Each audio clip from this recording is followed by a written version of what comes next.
हमारे देश की एकता, देश की अखंडता, देश की धर्मनिरपेक्षता खतरे में है, वो सारी चीजें प्रस्ताव में है। मैं उसकी सिर्फ पृष्ठभूमि रखना चाहता हूं। आजादी का वो संघर्ष जिसने हमें अपने अनुभव से सिखाया था कि इस देश की एकता का सूत्र है यूनिटी इन डाइवर्सिटी, अनेकता में एकता। वो सूत्र हमारे देश की विविधता सब खतरे में। और पिछले 6 साल में हालत इतने खराब कर दिए गए हैं कि आज हमारे देश की जो न्यायपालिका है, हमारे देश का जो संविधान है, हमारे देश का जो लोकतांत्रिक ढांचा है, वो ढांचा खतरे। दिग्विजय सिंह जी राज्यसभा के सदस्य, देश का सबसे बड़ा सर्वोच्च सदन, पिछले दिनों सदन के अंदर क्या हुआ वो खुद गवाह है।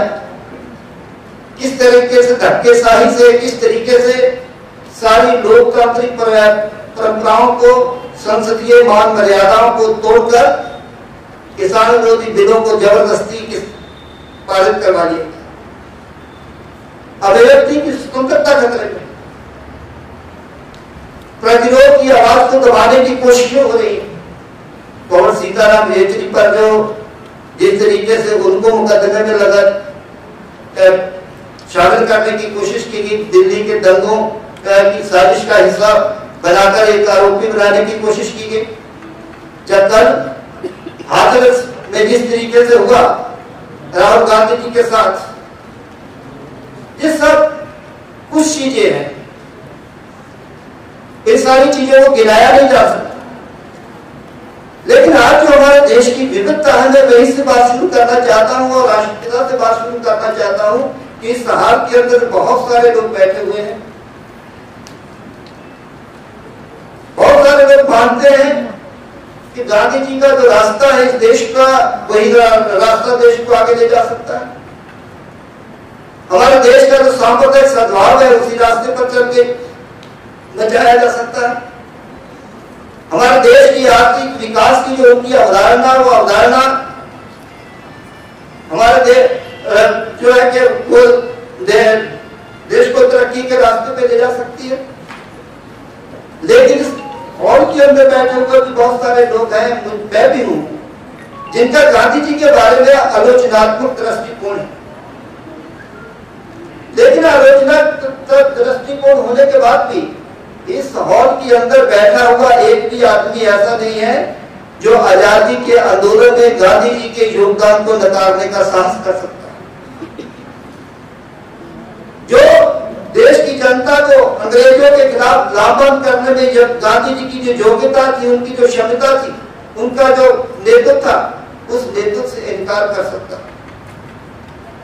ये देश, इसमें हॉल के अंदर बैठा हुआ एक भी साथी, एक भी व्यक्ति ऐसा नहीं है जो इस देश के सद्भाव की रक्षा के लिए, देश की एकता की रक्षा के लिए गांधी जी के योगदान को, गांधी जी की शहादत को, गांधी जी की कुर्बानी से इनकार करने का साहस कर सकता।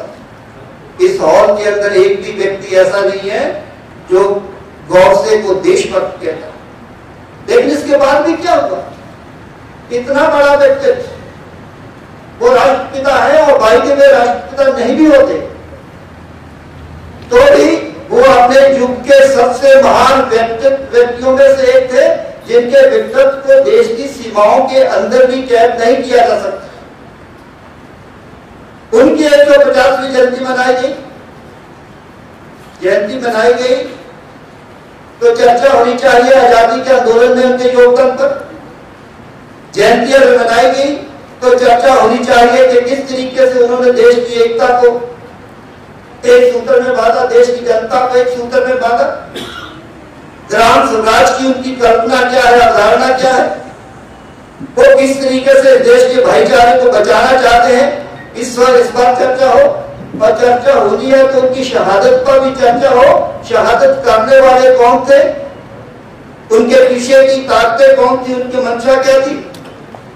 लेकिन इसके बाद 125वीं जयंती मनाई जाती है और गांधी जी का चश्मा लगाकर स्वच्छता अभियान शुरू कर दिया जाता है सिर्फ एक राष्ट्रीय विपक्ष को एक सफाई दरोगा में बदलने की ये जो साजिशें हैं, इन साजिशों को समझे जाने की आवश्यकता है। ये सामान्य नहीं है। 2015 में उन्होंने दीनदयाल उपाध्याय की जन्मशती बनाई और दीनदयाल उपाध्याय ने एक बार नहीं अनेक बार कहा है कि गांधी जी को राष्ट्रपिता कहना देश का अपमान।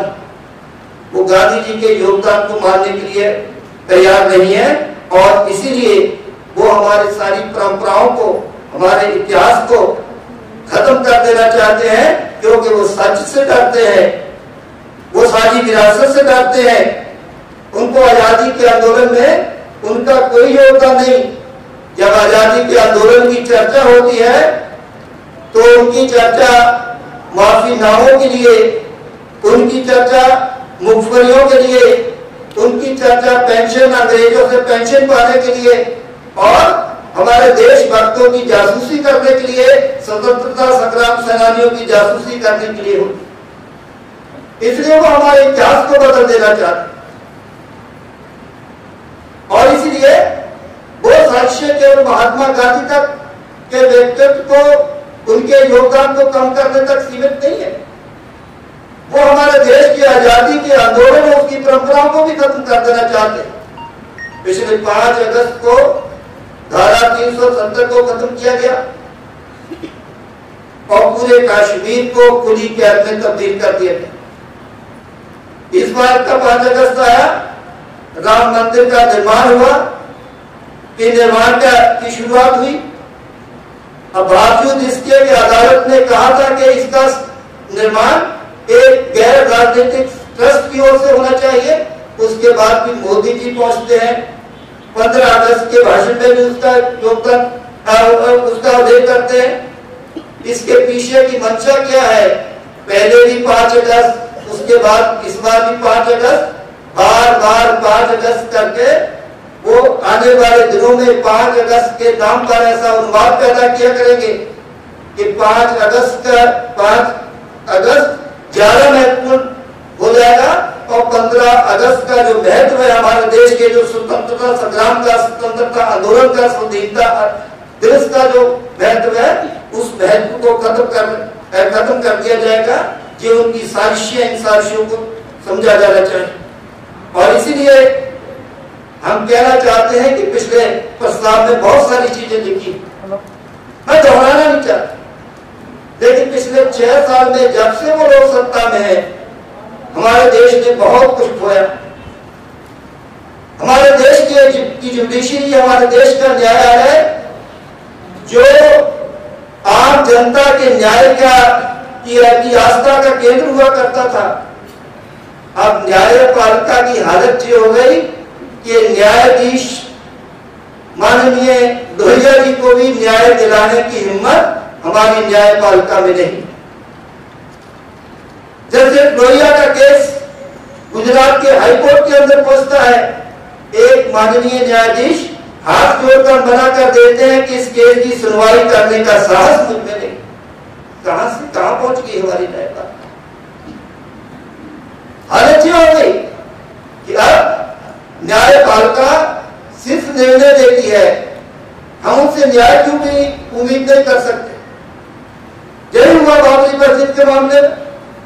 बाबरी मस्जिद और राम मंदिर के विवाद के बाद का जो निर्णय आया, उन्होंने कहा कि हमें इस पूरे उस आदेश में कि बाबरी किसी धार्मिक भवन को तोड़कर मस्जिद बनाई गई थी, इसका हमें कोई सबूत नहीं मिला।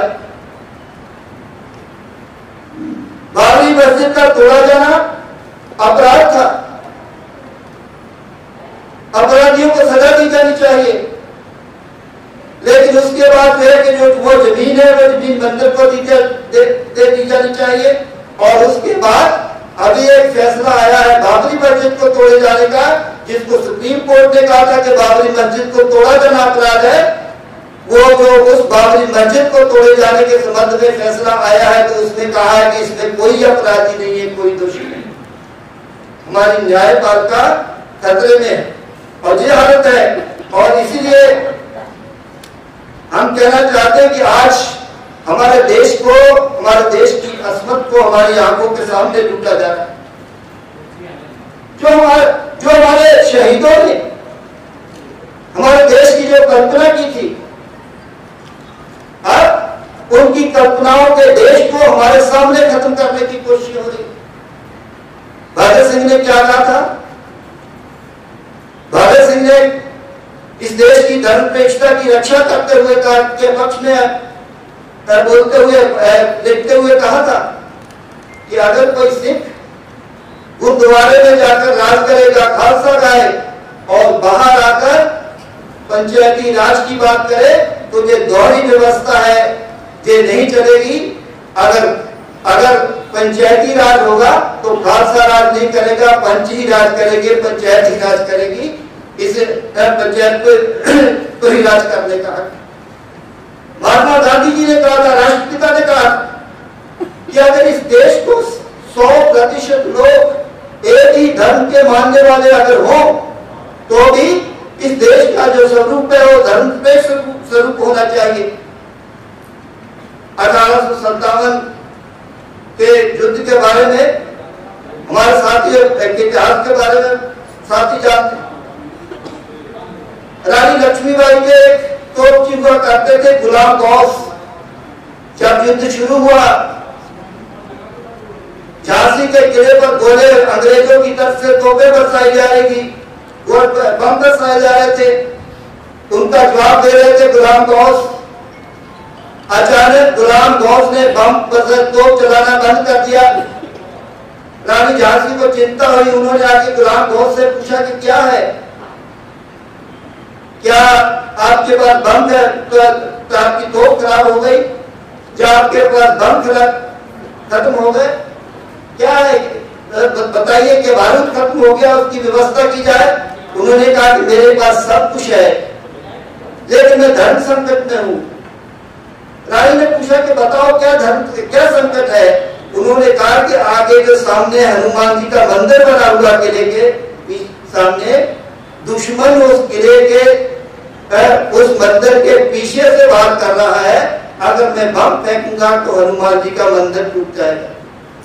रानी झांसी ने कहा कि जब देश संकट में हो तो धर्म की चिंता नहीं करनी चाहिए, देश के लिए कई मंदिर की मांग की जाए। जय हमारे देश की एकता, जय हमारी परंपराएं। और आज इन्हीं परंपराओं को, इसी विरासत को खत्म करने की कोशिश की जा रही है। तो वो हमारे धर्म के ढांचे को खत्म कर देना चाहते हैं, वो हिंदू राष्ट्र को लाना चाहते हैं। और हिंदू राष्ट्र का अर्थ सिर्फ अल्पसंख्यक समुदाय पर हमला नहीं। हिंदू राष्ट्र का अर्थ मनुवाद की स्थापना है। हिंदू राष्ट्र का अर्थ बार बार हाथरस के हादसों का होना है। हिंदू राष्ट्र का अर्थ बार बार जो है कि दलित समुदाय का उत्पीड़न है। हिंदू राष्ट्र का अर्थ इस देश के आदिवासियों को, दलितों को, इस देश की आदिवासी महिलाओं को दोयम दर्जे का नागरिक बनाने की साजिश है। और ये साजिशें बार बार लोग दोहरा रहे हैं। और इसीलिए ये जो नई शिक्षा नीति लेकर आए हैं, नई शिक्षा नीति के 68 पेज में आरक्षण के शब्द का एक बार भी इस्तेमाल नहीं किया गया। यह साजिशें, इन साजिशों के खिलाफ लड़ा जाना चाहिए। और इसीलिए आज ये हमें समझना पड़ेगा कि इस सब के पीछे की कोशिशें क्या है, इस सब के पीछे की साजिशें क्या है। और ये साजिशें बार बार नाकाम हुई, बार बार जो है कि उनका जो चेहरा है वो बेनकाब हुआ। कोरोना की स्थिति में जैसा कि बताया गया, क्या जो है कि कोरोना के संकट से हमारा देश और पूरी दुनिया जूझ रही है। लेकिन ये कोरोना का संकट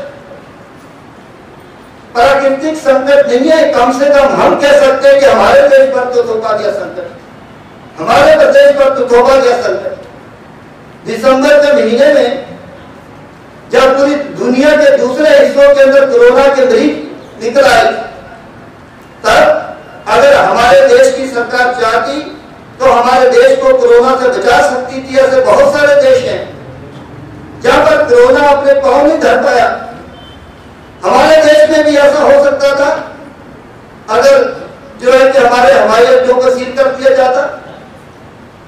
उन देशों से जहां से कोरोना की बीमारी फैली थी वहां पर आने वाले यात्रियों पर प्रतिबंध लगा दिया जाता। लेकिन सरकार की चिंता कोरोना नहीं थी। सरकार गुजरात के अंदर दीवारें खड़ी कर रही थी कि गरीबी ना दिखे और उसके बाद ट्रंप के लिए नमस्ते ट्रंप कहा जा सके, इसका आयोजन किया जाए, लाखों लोगों को इकट्ठा किया जाए। सरकार, हमारे देश में सरकार ऑक्सीजन की व्यवस्था नहीं कर रही थी, वेंटिलेटर की व्यवस्था नहीं कर रही थी। हमारे देश की सरकार मध्य प्रदेश की जनादेश प्राप्त सरकार को किस तरीके से गिराया जाए उसकी कोशिश कर रही थी। और ये अचानक नहीं है कि 23 मार्च को शहीद भगत सिंह की शहादत वाले दिन शहादत को कलंकित करते हुए शाम को रात को 9 बजे मध्य प्रदेश में उनकी सरकार बनती है और 24 तारीख को पूरे देश में लॉकडाउन लागू कर दिया जाता है। उससे पहले इसलिए नहीं कि पहले अगर लॉकडाउन होता तो फिर 50 करोड़ियों को कैसे बेंगलोर पहुंचाया जाता, कैसे जो है कि कैसे बड़े बड़े आयोजन किए जाते। उनकी चिंता हमारे देश की जनता को बचाना नहीं थी, उनकी चिंता हमारे देश की सत्ता को हथियाना थी। और हालत ऐसे है कि कोरोना जैसे संकट को भी उन्होंने सांप्रदायिक उन्माद में बदल दिया। अपनी कोशिशों को अपनी असफलता की वजह से उसको स्वीकार करने की बजाय वो कहते हैं कि तबलीग की वजह से ये जो जमात का जो कार्यक्रम हुआ था, आयोजन हुआ था, उसकी वजह से कोरोना फैला। नहीं होना चाहिए था वो आयोजन। हम मानते हैं कि ऐसे समय में नहीं होना चाहिए। महाराष्ट्र में होने वाला था, वहां की सरकार ने उसके मना भी किया, लेकिन उसके बाद भी हम कहना चाहते हैं कि अगर तबलीग की वजह से फैला तो ये अमित शाह किस तबलीगी से मिला। अगर तबलीगियों की वजह से फैला तो शिवराज सिंह चौहान ने किस तबलीगी से हाथ मिलाया था। अगर तबलीगियों की वजह से फैला तो सिंधिया किस तबलीगी से मिला था। ये जो कोशिशें, ये जो हालत है, इस हालत को समझा जाना चाहिए। और इसलिए ये जो जनादेश का जो अपमान हुआ है, उस अपमान का, ये जो जनादेश का अपमान है, उस अपमान का बदला लिए जाने की आवश्यकता है। और आज भी वो जनादेश का अपमान कर रहे हैं। एक मंत्राणी है जो 2018 के चुनाव में 33,000 से जीती थी और अब कह रही है कि हमको तो कलेक्टर जिता देगा। जनता पे विश्वास नहीं हो और इसीलिए वो हमारी जो 5,000 साल की जो संस्कृति है, उस संस्कृति को खतरे में डाल रहे हैं। हम वो हमारे देश की जो आजादी का आंदोलन है, हमारे देश की जो धर्मपेक्षता है, उस धर्मपेक्षता को खतरे में डाल रहे हैं।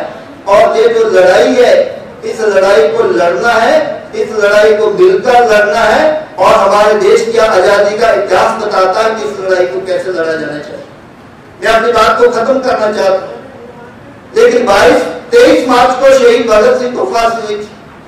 22 मार्च की रात को उन्होंने अपना अंतिम पत्र लिखा था दुर्गा भाभी के लिए। उस पत्र में उन्होंने एक बात का जिक्र किया था और उसमें उन्होंने कहा था कि इस देश को बचाने के लिए आजादी के आंदोलन को मंजिल तक पहुंचाने के लिए धर्मनिरपेक्ष रास्ता ही हमारे पास है जो हमारे देश की एकता और अखंडता की रक्षा कर सकता है। उन्होंने एक उदाहरण दिया था कि कुछ महीने पहले, 1 महीना पहले, मतलब फरवरी के महीने में अमृतसर के अंदर एक राजनीतिक कॉन्फ्रेंस, राजनीतिक सम्मेलन हुआ। पंडित जवाहरलाल नेहरू उस सम्मेलन की अध्यक्षता कर रहे थे और कांग्रेस के बहुत बड़े नेता थे पंजाब के मौलाना साहब, वो उसमें राजनीतिक प्रस्ताव प्रस्तुत कर रहे थे।